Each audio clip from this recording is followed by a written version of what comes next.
differently, and magic was as real as the air she breathed. Determined, Lena stepped into the forest. The path twisted and turned, leading her to a clearing bathed in ethereal light. In the center stood a grand old tree with a door carved into its trunk.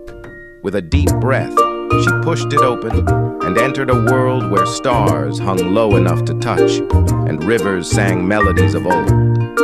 In this mystical realm, Lena met creatures from legends, wise old owls, shimmering fairies, and a gentle dragon with eyes that held the universe.